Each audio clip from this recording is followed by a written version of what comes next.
반갑습니다. 소영주 소장입니다. 연휴를 마치고 주식이 좀 휘청거리고 있습니다. 그러나 모건스탈리가 코스피 지수가 4,200까지 오를 수 있다라고 표현을 했습니다. 상당히 앞으로의 강세장을 예측하고 있다 이렇게 보고 있고, 현재 3,600포인트를 가볍게 넘겼던 이 주식시장의 훈풍은 이 KOTC 또는 장외주식 시장에는 역풍으로 불어오고 있는 게 사실입니다. 장기적 투자 관점을 생각하는 것보다 단기적 투자 관점에 집중하는 개인 투자자가 급증한다는 것은 그만큼 미래 정세가 불안하다는 것 아니겠습니까? 전쟁이 언제 끝날 건지 모르는 이런 상황에서 내년 내후년을 생각할 여력이 없다. 지금 당장의 시장을 리드하고 있는 주식들의 단기적 투자로 집중하고 있는 게 투자의 현실이다 이렇게 보고 있습니다. KOTC 시장이 연초보다 1,900억 이상이 줄었습니다. 시가총액이 3년 만에 시총이 반토막 나 있는 상태에서 유동성이 가장 큰 걸림돌로 작용되고 있죠. 그만큼 시장에 사지도 팔지도 않는 시장이 되고 있는 게 KOTC 시장입니다. 시장 구조 재편에 따른 변화를 한번 보겠습니다. 코넥스 시장이 코스닥의 낮은 진입 요건으로 상대적 비활성화가 되어 있는데, 본격적인 상장 시장을 활성화하기 위해서는 개선될 필요가 바로 기술력이 인정된 데스밸리 통과 초중기 벤처기업에 집중할 필요가 있다라는 코넥스의 내실을 가지는 부분으로 개편이 된다는 뉴스가 있어서 올렸습니다. 네이버가 증권 플러스 비상장에 60억 금의 3자 배정 유상증자를 결정했고, 유상증자 이후에 증권 플러스 비상장의 지분율은 네이버 파이낸스 65.96포인트고 두나무가 28%, 네이버가 5.7순으로 재편될 전망입니다. 네이버가 최대 주주로 있는 네이버 파이낸셜의 가상자산 거래소인 업비트 운영사 두나무 포괄적 주식 구환을 논의 중인 것으로 알고 있죠. 거의 확정적으로 흘러가고 있습니다. 이런 상태에서 과연 누가 이득일지는 뒤에 가서 다시 한번 방송해 드리겠습니다. 서울로보틱스가 조만간에 상장 여부가 결정될 거로 보고 있습니다. 국내 상장사 중 유일하게 자율주행 AI 기술 가지고 상장되는 유일한 사례이기 때문에 더더욱 눈여겨볼 필요가 있다 이렇게 말씀드리겠습니다. MTNT가 2부 자료와 함께 중주파 2부를 개발한다는 기사를 냈습니다. 김진길 MTNT 대표는 2부 자료와 협업해 욕창 방지 기능을 갖춘 중환자용 정기자극 스마트 2부를 연내 출시한다고 발표했습니다. 이런 상태에서 이 기술은 뇌졸중 또는 장기 입원 환자나 관절 손상 환자 등 운동이 어려운 이들의 근감소 예방에 탁월한 효과가 있다고 발표한 바 있습니다. 임상 근거도 이미 확보했죠. 어깨 회전근개 봉합 등 수술 환자 45명을 대상으로 한 임상에서 중주파 EMS 적용군을 보조기 작용 기간 중 삼각근 부피 감소가 유의하게 낮았고, 어깨 관절 기능을 평가하는 국제 표준화 임상 지표인 콘스턴티 접수도 향상됐다고 발표했습니다. 항유 회사는 이 데이터를 바탕으로 미국 존슨홉킨스 대학과 임상 연구를 제휴를 맺고 우주 체류에 따른 근육측 신근 노화 대응 연구를 진행 중에 있다고 발표했습니다. 김진길 대표는 근감소증 치료제 개발이 지연되는 상황에서 주파수 기반 기기는 세계적으로 유일한 대안적 솔루션이 될 수 있다고 발표했습니다. 관절 손상시키는 고중량 유지의 운동에서 관절을 보호하면서 근육을 자극하는 주파수 운동으로 패러다임이 이동할 거라고 말했네요. 120세 시대에 맞는 근건강 관리 솔루션을 제시했다고 표현하고 있습니다. 이처럼 오랜만에 MTNT 기사를 전달해 드렸고요.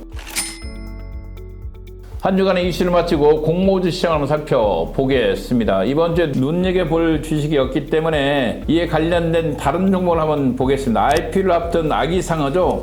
총 5천억에 도전한다는 기사가 있습니다. 지난해 유튜브 수익만 200억이 넘은 상태에서 최고 조회수가 163억 회, 이런 상태에서 신입평을 운영하고 있는 SAMG 엔터와 함께 더 핑크퐁 컴퍼니를 비교하고 있습니다. 기본적으로 시가총액은 아기상어가 한 4,500에서 5,400억 등을 보고 있고, 매출액이 현재 아기상어 쪽이 451억 원, 티니핑이 한 711억 정도인데 영업이익이 89 9억 원대 116억 원, 영업이익률이 19.73 대 16.57, 유튜브 채널 조회수가 523억 회와 16억 회. 기본적으로 상장했을 때 미래 성장성 물어봐서 아기상어가 티니팽이 현재 시가총액 5천억 원 가볍게 돌파할 것으로 보여진다. 개인적인 의견입니다. 이렇게 보고 있습니다. 핑크퐁 번지는 정말 눈여겨보면서 IPO 시장을 준비할 필요가 있겠고, 그 뒤를 이어서 국내 1호 초소형 인공위성 기업 나라스페이스가 30일 날로 예정되어 있습니다. 이런 상태에서 이 수혜측이 거쳐서 연내 상장을 목표로 하고 있기 때문에 개인적으로 아기상어를 운영하고 있는 더 핑크퐁 컴퍼니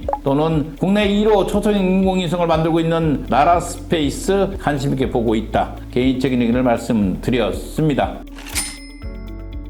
한 주간 시향을 한번 살펴보겠습니다. 개인적으로 두나무의 갑작스러운 네이버 파이낸스가 합병 소식은 어떤 식의 결과를 초래할지 모르겠지만 여타 모든 걸 지켜봐도 시간은 충분히 많이 걸릴 것 같다. 이렇게 보고 있기 때문에 상당히 불안감이 팽배한 상태에서 주가는 재걸음을 하고 있다. 이렇게 보시면 될 것 같습니다. 무신사가 드디어 2만 원대를 올라왔습니다. 무신사 정말 좋은 회사다. 개인적인 얘기를 말씀드릴게요. K뱅크가 8,900원까지 왔는데 저는 K뱅크는 비상장에서는 절대 편입하지 말라고 말했습니다. K뱅크를 살 바에는 차라리 KOT 시장에 있는 삼성 메디슨을 편입해도 좋다는 방송까지 해드린 적이 있다. 개인적인 의견으로 봤을 때는 지금 현재 상장되어 있는 카카오뱅크와 비교할 필요가 있는 상태에서 이 K뱅크가 상당히 고가에 있다. 이렇게 보고 있습니다. 야놀다 31,500원대가 있고 한국증권은 비상장 주식에서도 배당이 가장 많은 종목 중에 하나입니다. 그래서 배당 관련 종목으로서 일반 개인들에게 사랑받고 있는 종목이었다. 이렇게 보면서 한 주간 시장을 마치겠습니다. 마지막으로 요즘 계속 관심거리인 곳에 한번 뉴스를 한번 찾아보겠습니다. 바로 네이버입니다. 두나무와 네이버 파이낸셜 지부교환, 실속은 하나증권이다. 이런 기사까지 있네요. 두나무와 네이버 빅툴 중에서 대응을 두고 고민거리인 게 바로 미래에스가 카카오라고 앞서 말씀드렸습니다. 양사가 과연 어떤 식으로 나올지, 개인적으로 카카오는 지분을 매각할 가능성이 높다고 보고 있고요. 지분 가치가 희석될 우려가 있는 미래에셋은 이 합병에 대해서 탐탁지 않게 생각할 수도 있다. 이렇게 보고 있습니다. 이런 상태에서 두나무의 주요 주주들을 한번 볼 필요가 있겠죠. 우리기술투자, 하나투자증권, 카카오 인베스트먼트가 법인중에서 가장 많이 들고 있습니다. 이런 상태에서 과연 이들이 매수 청구권을 행사할 것인가, 아니면 또는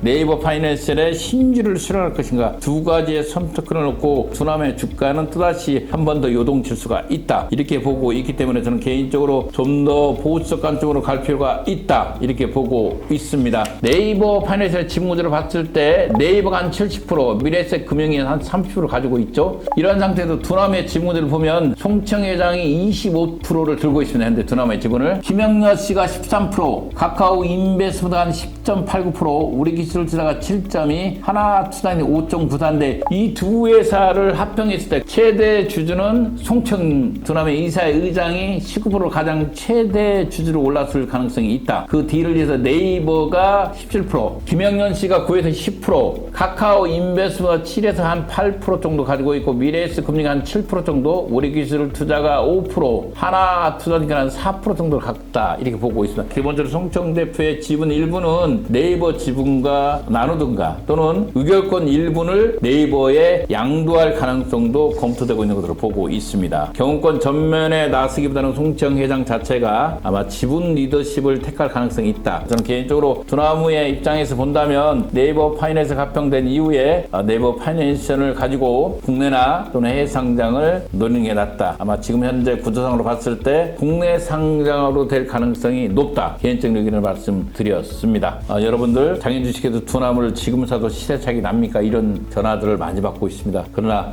어떤 식의 합병 절차가 이루어질지는 나와 있지 않습니다. 포괄적 주식과는 나왔지만 합병 비율이죠. 4대 1이냐 3대 1이냐, 그 후에 이 회사가 몇 년 안에 또 상장으로 갈 것인가, 그 시간적 모든 걸 다 계산하고 투자할 필요가 있는 게 바로 이 두나무 주식입니다. 아무튼 조만간에 어떤 식의 합병 절차, 합병 비율, 상장 절차 이런 관계 등이 거칠 시간이 오고 있습니다. 여러분들 좀 더 지켜봐도 늦지 않다. 이렇게 말씀드리면서 연휴 후에 첫 방송을 마치겠습니다.